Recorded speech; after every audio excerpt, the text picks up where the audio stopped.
My name's Aaron, if we haven't had the privilege of meeting, and I have the honor of walking with you through week 6 of our series called Equipped. And really what we've been doing for the last 6 weeks, and we'll continue doing so for a number of weeks after today, is looking at spiritual disciplines or practices that really when you zoom out, what you discover is that people have been putting into practice for thousands of years. And what these spiritual disciplines have helped followers of Jesus like you and I do over the course of those thousands of years is actually develop spiritually healthy lives. They've helped people become spiritually healthy followers of Jesus. And so when it comes to disciplines, really I think what you could think of when you think of disciplines is disciplines really are kind of like a means to an end.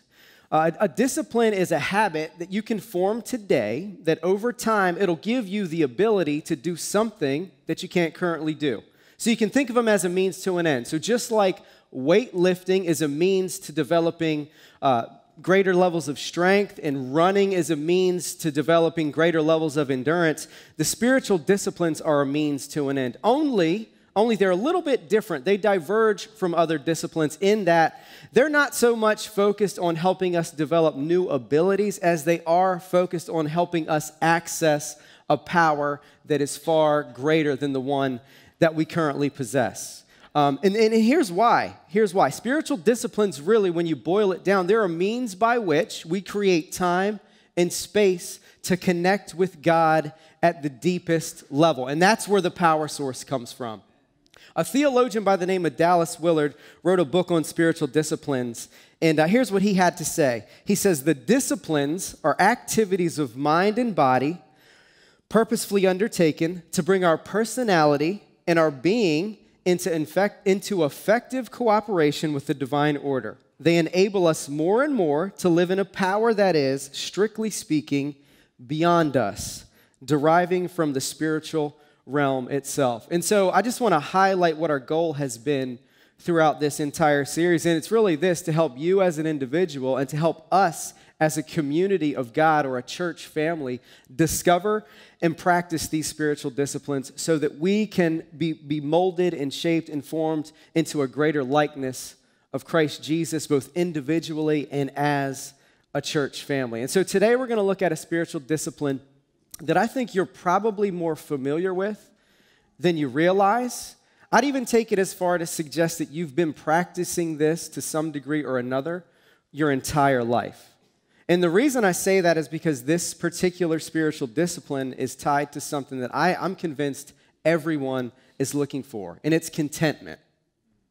I think everyone to some degree or another is on a search for contentment. And even though everyone's on this universal search for contentment, what I'd like to offer is that not everyone is going about it in the same way. And so whether you're content or discontent right now, I just want to ask you to consider that the kind of contentment that you're really after, that you really desire, that you really want to experience in your life, would you consider that it's permanent?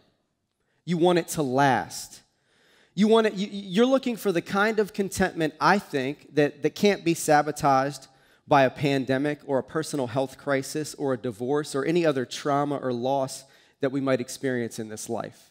And if you're anything like me, I think here's what we're challenged with. And I feel like I've done this more times than I really am willing to admit, or perhaps I'm even aware of, that I have spent a vast majority of my life searching for lasting contentment in things that just don't last. And so would you just agree with me, consider this, that it's kind of unreasonable to look for something that's lasting in things that don't last? Doesn't that sound unreasonable to you? It seems unreasonable to me. And so here's what I think. I think the fact that you and I experience discontentment, I think that serves as evidence that the kind of contentment we're looking for is infinite. And I think infinite desires need infinite solutions. And so the spiritual discipline of contentment, really what it is it's a pattern of life that can help us find the contentment that we really desire. And I think Psalm 131, which is what we're going to look at today, what I think about that psalm is that it offers us a model for practicing the discipline of spiritual contentment. If we look at it, I think what we're going to discover is this pattern of life that in a sense has helped people for thousands of years not just discover contentment, but continue rediscovering through all the twists and turns and plot twists that we experience in this life. So go ahead and turn with me to Psalm 131 and listen to what it says. It says, "Lord, my heart is not proud. My eyes are not haughty. I do not get involved with things too great or too difficult for me. Instead, I've calmed and quieted myself like a little weaned child with its mother. I'm like a little child. Israel, put your hope in the Lord both now and forevermore." So this psalm, to give you a little bit of context, was written around 1025 BC. That's actually when it was inserted into the Psalter.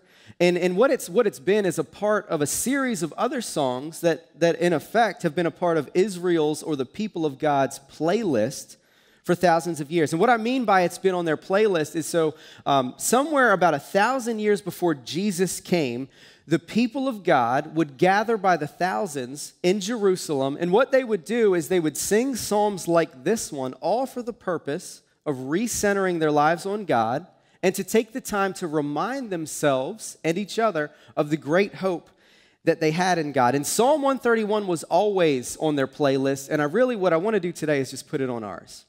And so in order to do that, I want to show you a few things. The first is this powerful picture of true contentment that I think it's kind of hidden in these verses, but it's there.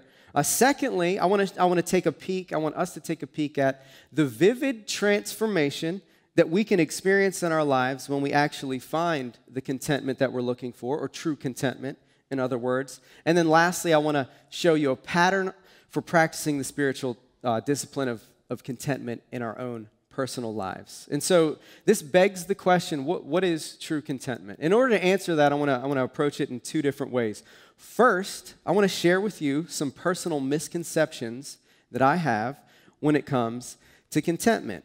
I think you'll find them relatable, and perhaps you've even seen some of these misconceptions in your own life. And then secondly, I want to show you the vivid picture of true contentment that I see in Psalm 131. And so when it comes to misconceptions that I have about contentment, here's one for you.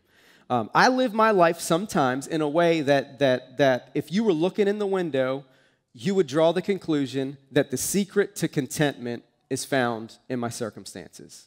Now, I do think it's honest for us to admit that our circumstances can and do influence the way that we feel. In fact, I would wager that if you're content right now, chances are the wind's blowing at your back, things are going your way, you're hitting all your goals, your relationships are healthy, you're not being pinched financially, things are going well for you if you're content. I'd wager that. And see, what I think is true when it comes to our circumstances is that they should drive us to a place of gratitude. And in fact, if you're a follower of Jesus, there's a place in 1 Thessalonians that actually tells us as followers of Jesus to be content in all circumstances, not just the ones that are going well. But what I think is also true is that our circumstances should never be the basis of our own contentment. And here's why. There's a real danger in that. There's a danger in making our circumstances the basis of our contentment because they're so volatile. They change all the time. And so the other thing that they're very incapable of doing, at least this has been the case in my life, is they're a terrible litmus test for actually discerning what God is actually doing in my life, especially when the pains that I'm experiencing outweigh the gains that I think I'm experiencing in my life. And I think there are so many times, whether in the Old Testament or perhaps in your life personally or in the New Testament, all through the Bible, where we're confronted with God's unique ability to take what was intended for evil and to use it to accomplish His good purpose in our lives. There's a really powerful story. There's a number of powerful stories, but this is the one I landed on for today. It's in a book called The Hiding Place. Maybe you've heard of it. It's written by a woman by the name of Corrie ten Boom. And here's how it goes. Corrie and her sister Betsy, during World War II, they found themselves in a concentration camp north of Berlin. In Barracks 28 is where they were held, and the reputation that place got was as the crazy place where women have hope. And if you were looking in the window of those barracks, or you were looking across the fence of that concentration camp, and you were looking at those living conditions, and you would have smelled the stench of suffering and death that they were subject to day in and day out. And then to top it all off, these barracks were infested with fleas. You wouldn't have drawn the conclusion that they were women of hope by sheerly looking at their circumstances. But here's what literally took place there. God used this infestation of fleas to create space for something powerful to happen. And that didn't become clear until some time later, that God was using the fleas to create space for Corey and her sister Betsy to host worship services that were literally transforming lives, that were delivering hope in the face of darkness and unimaginable evil. Now, eventually, they did discover this, and what's cool about the book is Corey takes the time to record a conversation that her and her sister had. Because initially, when they discovered this infestation of fleas, Betsy thanked God for the fleas. And as you can imagine, Corey's response to that was just one of perplexion.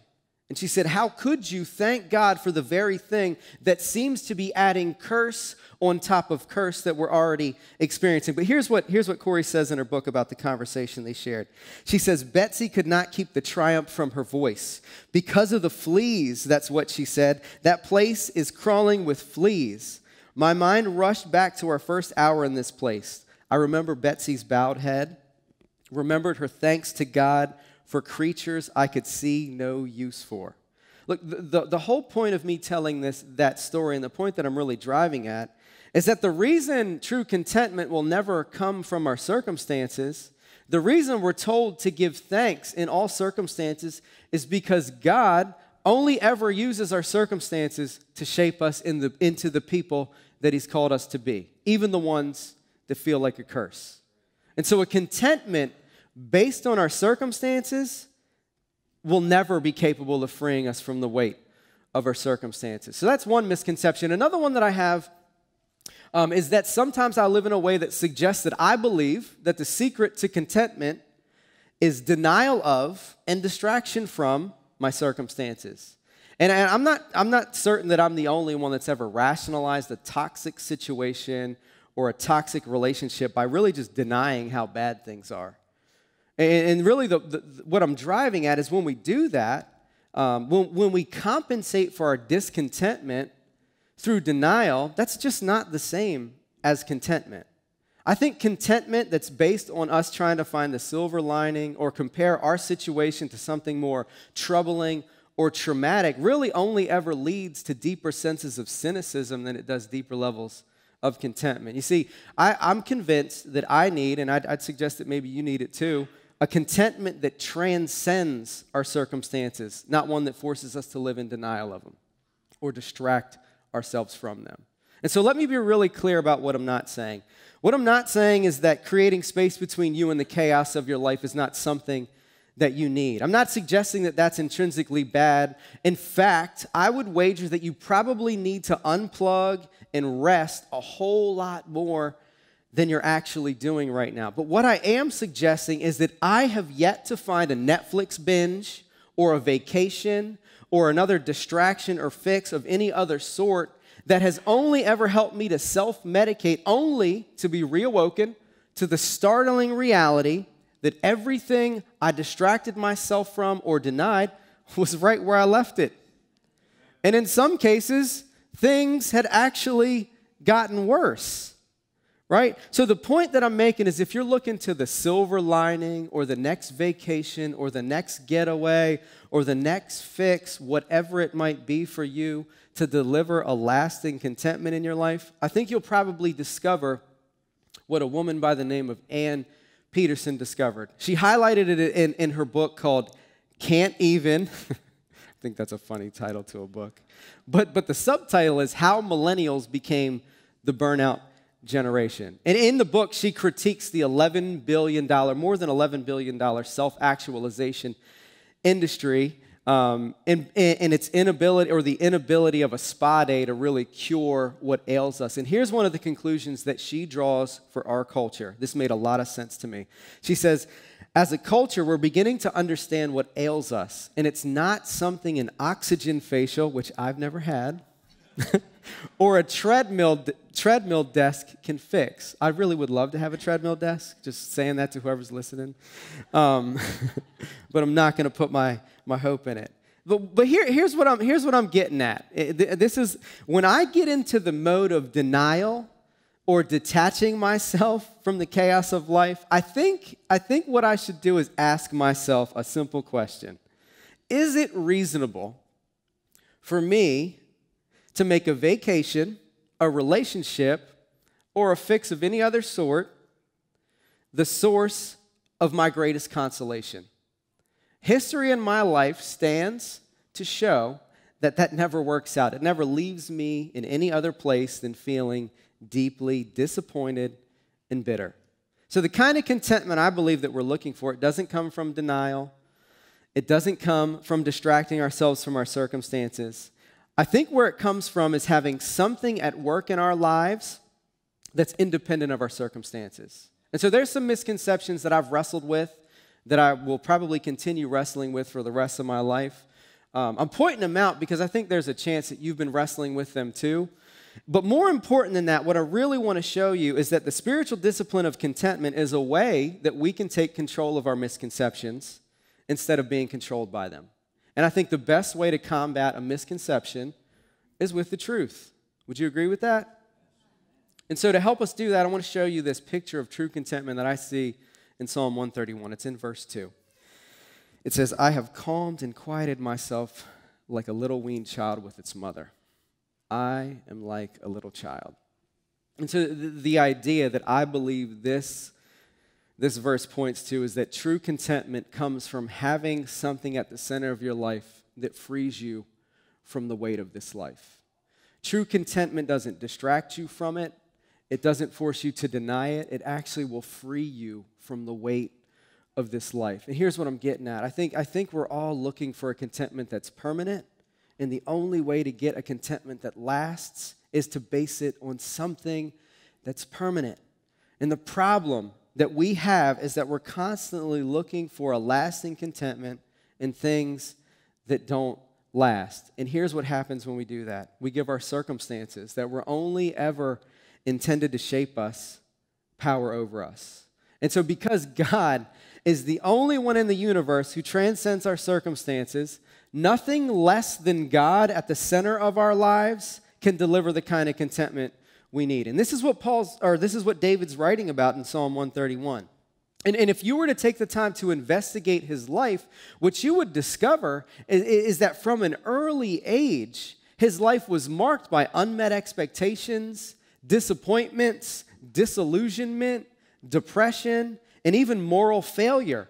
He was a terrible king at times once he became king, and at times he was an even worse father, husband, and friend. Yet he's discovering this kind of contentment that's functioning as the antidote to all the counterfeit types of contentment that we chase after. It's not tied to circumstances. It doesn't force us to live in denial. It doesn't force us to distract ourselves from what's really going on in our lives. Instead, it gives us access to the power of God and the presence of God in a way that calms and quiets our souls and actually frees us from the weight of this life.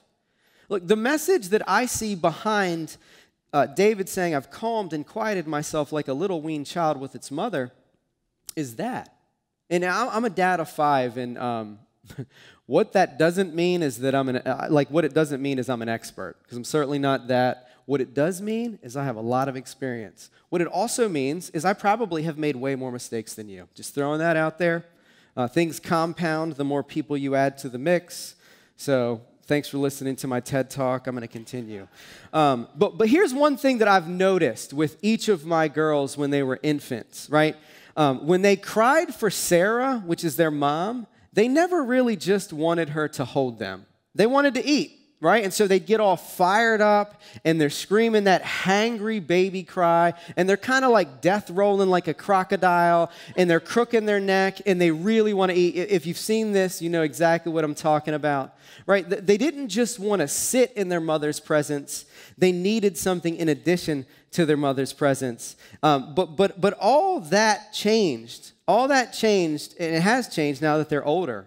And they can kind of make their own toast. Avocado toast they can make. Amazing, right?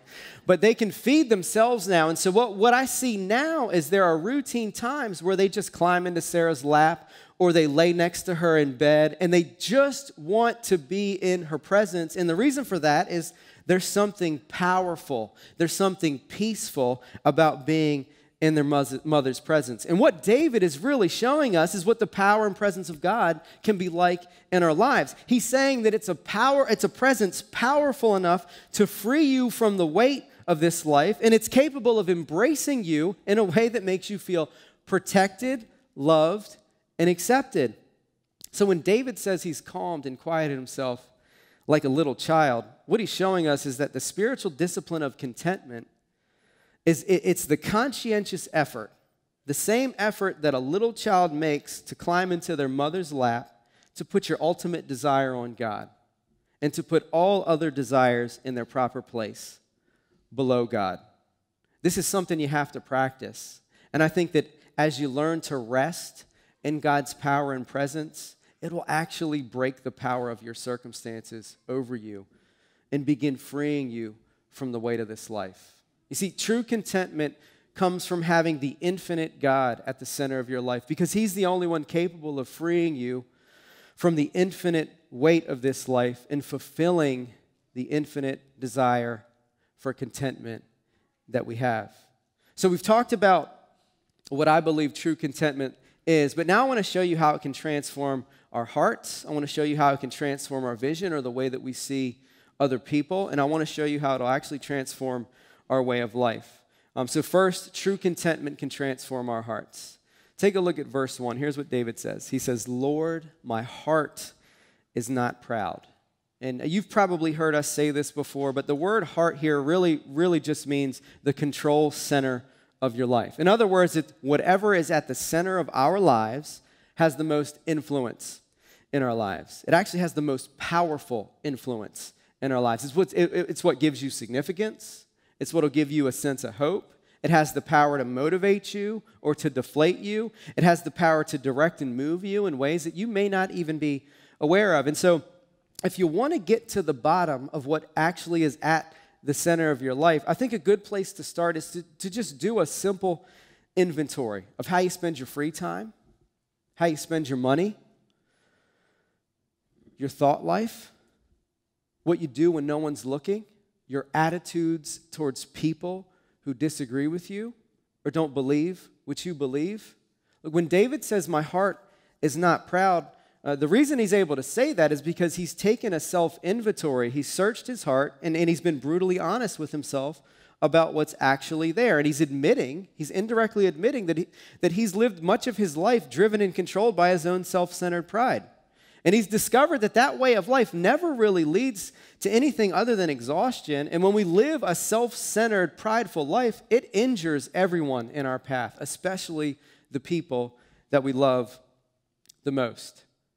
And so here there were two things that were at the center of David's life. They were like his two hopes. They drove him. They gave him significance.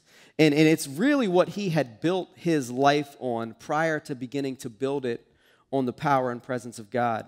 And these things were always referred to as his glories. And when something is described as a glory, biblically speaking, what it really means is that's what that person is looking to for significance and hope. And so when David by the time he had written this psalm, everything he had centered his life on had shattered.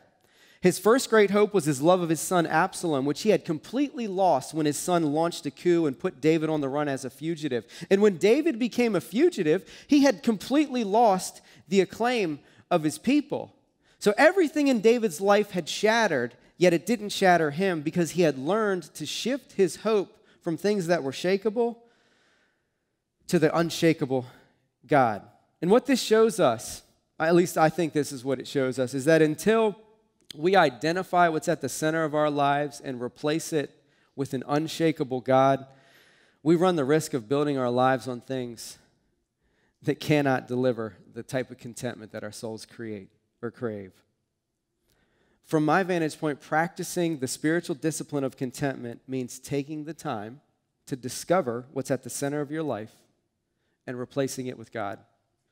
I see that as the only means by which we can actually free ourselves from the weight of this life. And as that happens in our lives, I think what we'll discover is that it actually changes us. It'll transform our hearts. And we, like David, will be able to say, Jesus, my heart's not proud anymore because you're at the center of it. So true contentment can transform our hearts, but it can also transform our vision. Take a look at verse 1.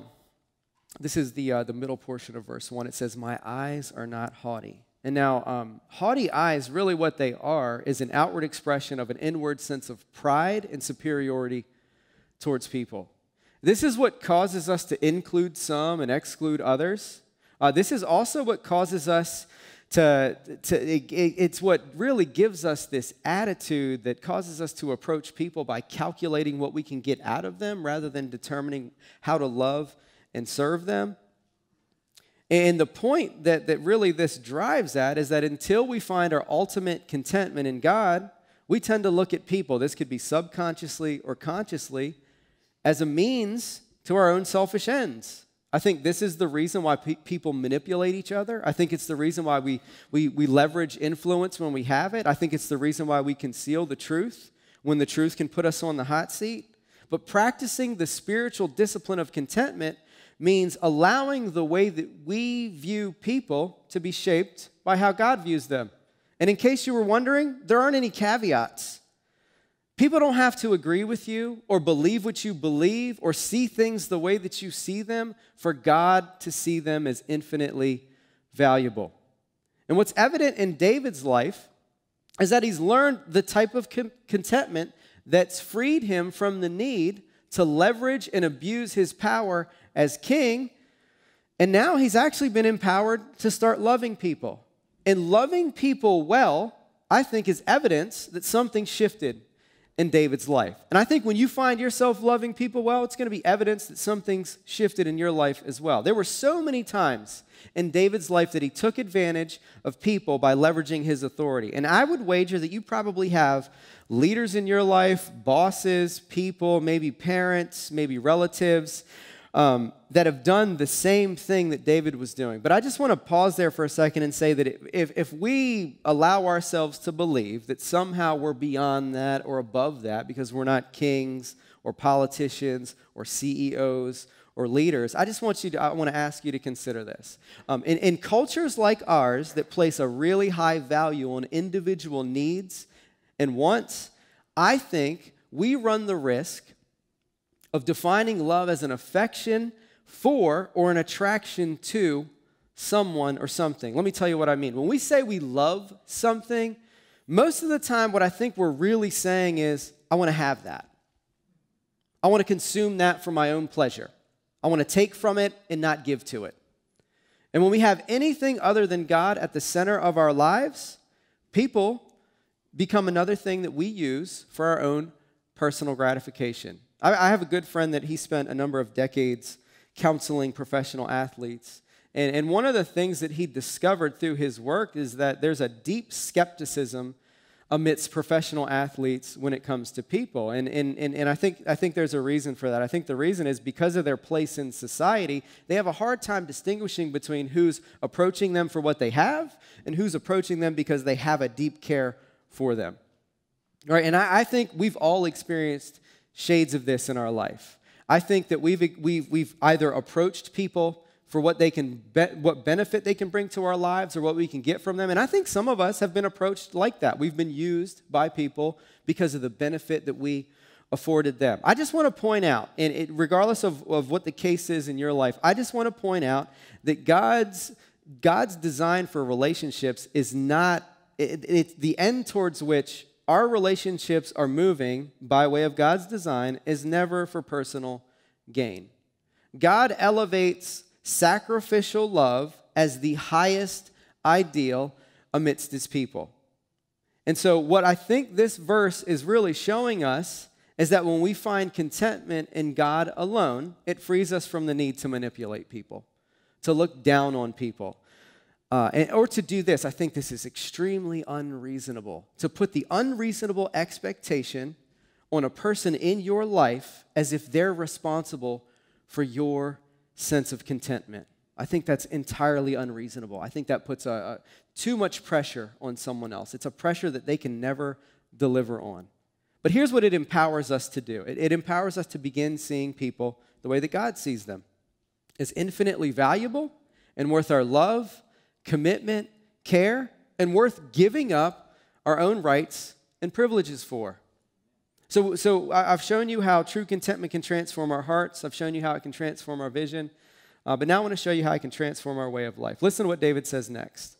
Still in verse 1, he says, I do not concern myself with great matters or things too wonderful for me. And what David is really getting at is that he's discovered a better way to carry the weight of this life. That's what the word concern means in this context. He's found a way to live that's not exhausting, it's life-giving. And here's why: it fits his nature. There's a freedom that he is experiencing in discovering or coming to grips with who he really is. And what's really intriguing about this is he's not determining that for himself. He's not defining it for himself. He's allowing God to define that for him. And I realize not everyone likes that idea because it sounds, really, really like old school, or it sounds constraining, or it sounds controlling. So I really just want to, if that's what your mindset is, I just want to offer you something here. I'd like to take a second to address that, because I do think that there's a mindset in our culture that says that the key that unlocks freedom in our lives is found in us establishing our own identity, our own destiny, or our own truth. And I think to a degree, this belief finds its root in our infinite desire for contentment. I just feel like it diverges. It diverges from what I have to offer you this morning in how we actually find that contentment. Because it suggests that we find true contentment by following our urges, our impulses, and our interests. And I don't think I have to do a whole lot of convincing to tell you that your urges, your impulses, and your interests don't always yield the best outcomes. I'm just saying mine haven't. Some of my biggest mistakes were me responding to an interest, an urge, or an impulse. Maybe you've experienced the same thing. I'm going to go out on a limb and say you probably have.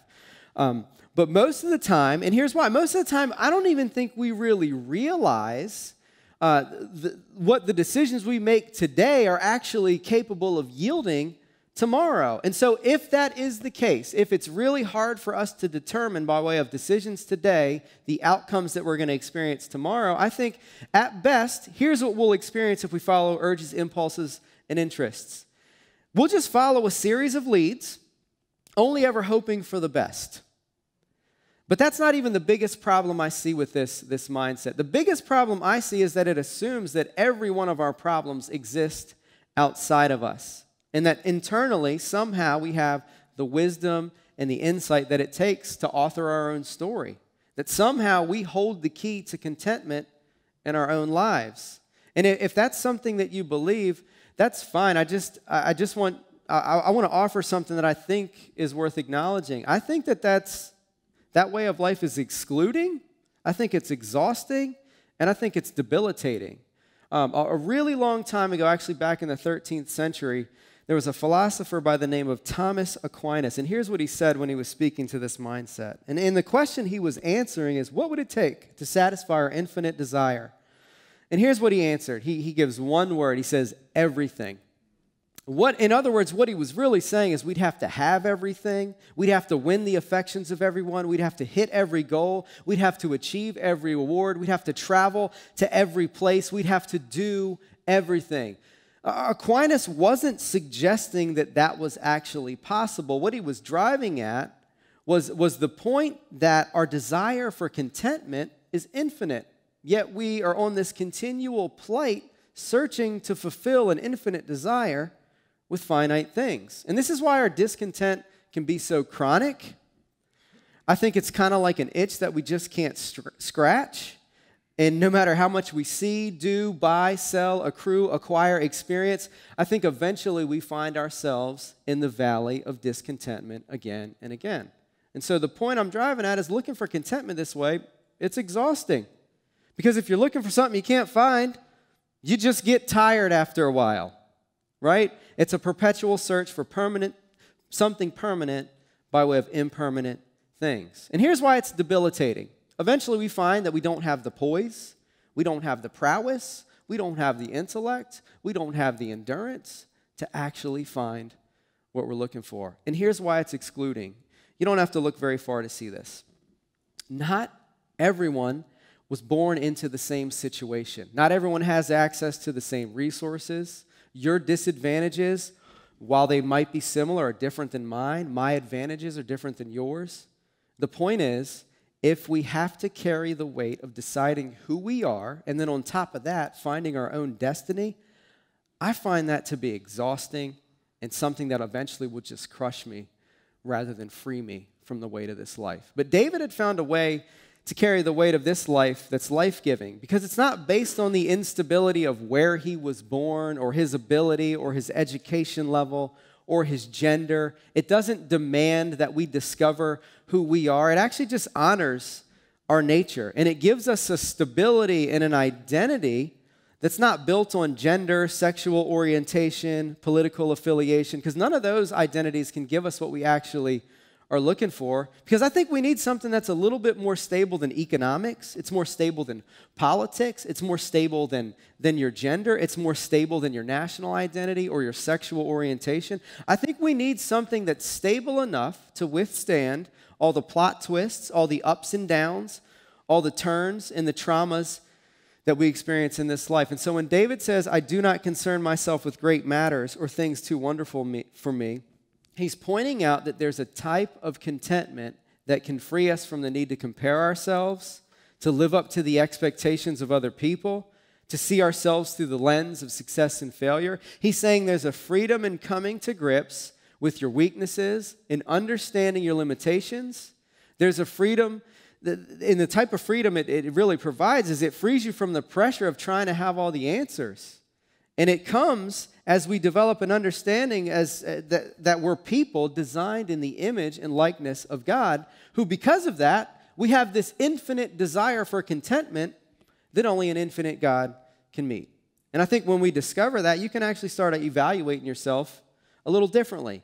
You can evaluate yourself and hear criticism in a way that shapes you and makes you better rather than deflates you and destroys you. Look, I don't feel like I need to convince you that there's a spiritual and emotional weight to this life. I think wise people for centuries, for thousands of years, have been pointing this out in some way, shape, or form. And I think we're coming to deeper grips that no new technology, no substance, no pill is gonna save us from a weight that we feel like is crushing us. But the contentment David found, what it didn't do is it didn't make his life easier. It just gave him an entirely new way to carry the weight of this life. And it's life-giving. And here's why. It doesn't depend on his ability. And it doesn't depend on his intellect. And it doesn't depend on his performance. It's completely dependent on God. And I think if we want to experience the contentment and the transformation that David experienced, I think we should ask ourselves the question, how do we get it? And so that's what I want to do with the remainder of our time, with these last few minutes. And I think the answer is pretty clear. It's in verse 3.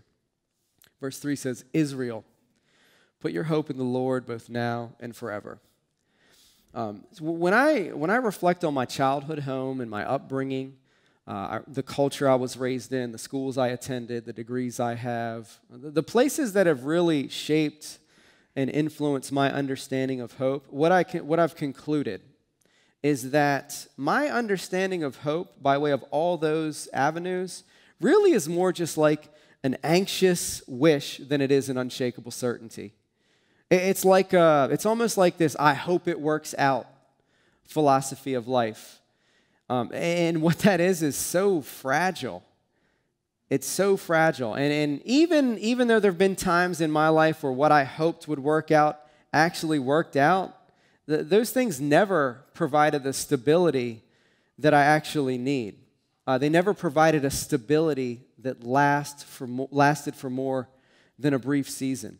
And so when it comes to, I think you know this already, when it comes to placing our hope in ourselves, other people, our finances, our career, our health, I think hope can only ever be uncertain. And I think that deep down, I don't think I'm the only one that has this sense. I think you have this sense too, that deep down, you know that everything in this life has an expiration date. The best careers, the strongest relationships, the greatest sports dynasties, the most amazing lives, our bodies. Shoot, I hate saying this out loud. I'm going to be 40 this year, and I'm not celebrating. I'm starting to see things that I can't unsee. I got a lot more respect for people that are on the older end of the trajectory, which that's where I'm headed. Y'all are killing the game, and I hope I can learn everything I need to know from y'all. But the point that I'm getting at is that this reality, this troubling reality, is something that we are confronted with every time we lose someone we love, or every time we experience something that shakes our reality. And what David has been pointing out all along, at least this is what I think he's been pointing out all along, is that his life has been riddled by looking for an unshakable hope in shakeable things. And the way that he phrases this verse, he's talking to an entire nation when he says Israel. He's talking to an entire nation of people. The way that he phrases that leads me to believe that he's suggesting that everyone has the same tendency.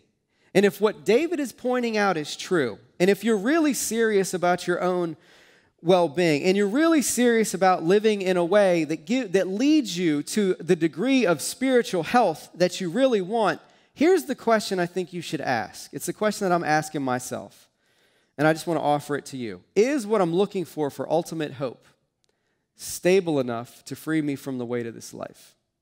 Is what I'm looking for ultimate hope stable enough to free me from the weight of this life?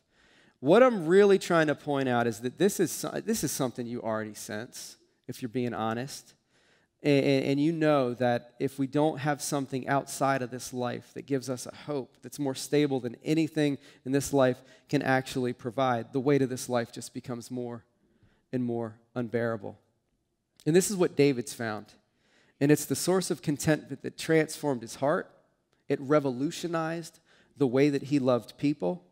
And it reshaped his way of life in a way that freed him from the weight of this life. And everything David says about the contentment he's found and the transformation he's experienced and the hope he has, here's what I think it points to. I think it points to Jesus and the way of life that Jesus offers.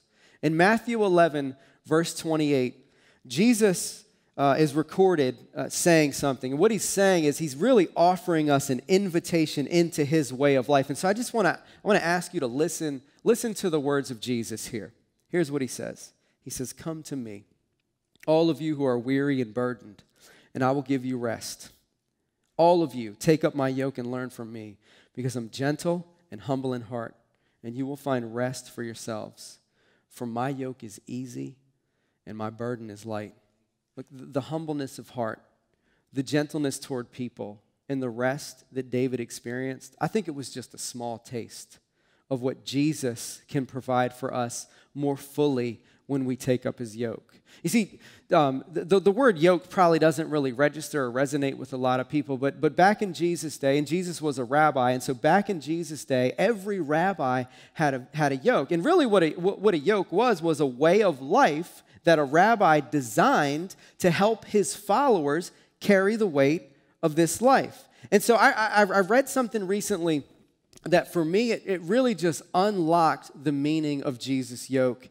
And I want to share it with you. There's a theologian by the name of Frederick Dale Bruner, and here's what he says about the invitation Jesus is offering us to enter his way of life as we take on his yoke. He says, "A yoke is a work instrument.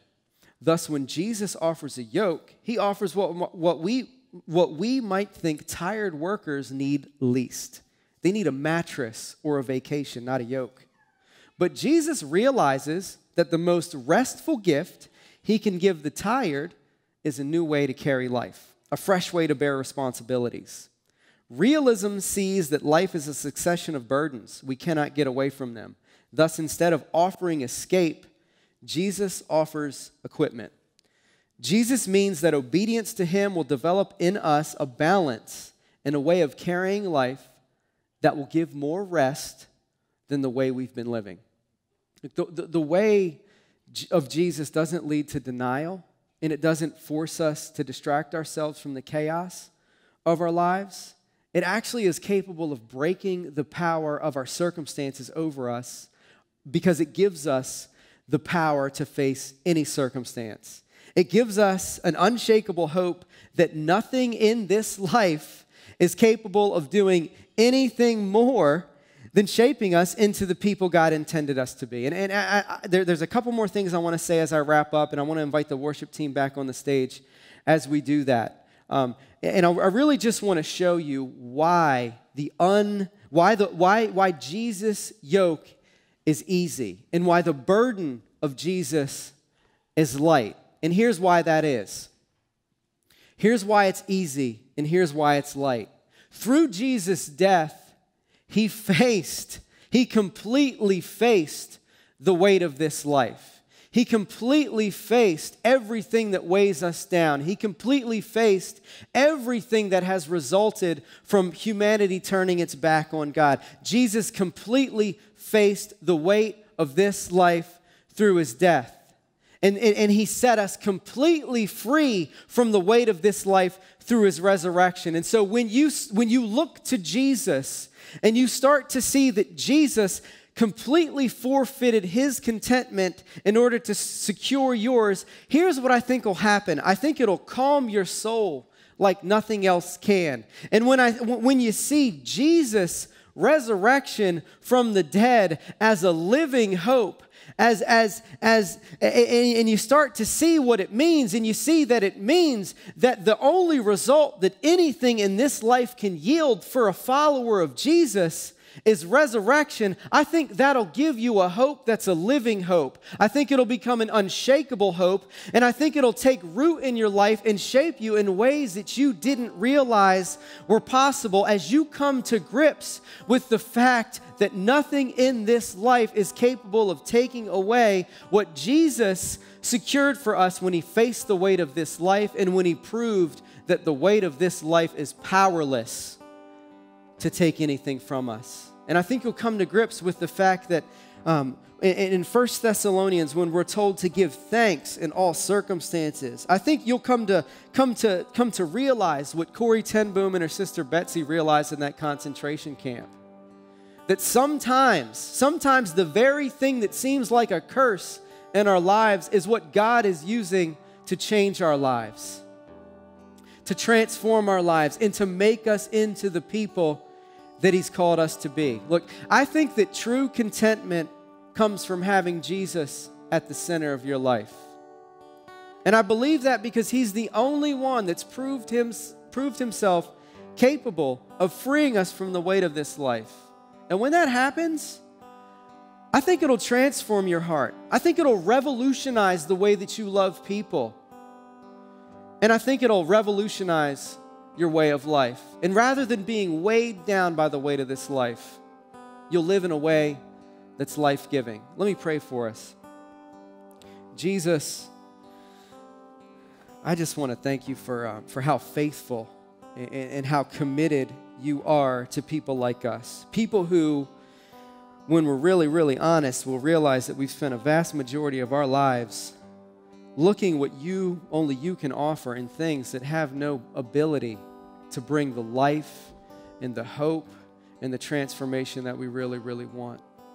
Jesus, help us to become a people that practice the spiritual discipline of contentment by placing you, like replacing whatever's at the center of our lives with you, Jesus. And Jesus, when that happens, help us to experience transformation. We're asking you to transform our hearts. We're asking you to revolutionize the way that we see and love people. And we're asking you to help us take on your yoke and live life in a way that you've designed us to live it, in a way that actually frees us from the weight of this life. Jesus, we thank you. We thank you that you're capable of using anything for good. You're capable of using what was meant for evil, for good. And we're asking you to help us to be better at seeing that at work in our own lives. Jesus, we love you, we thank you, and we worship you as the source of true contentment. In your holy name, amen.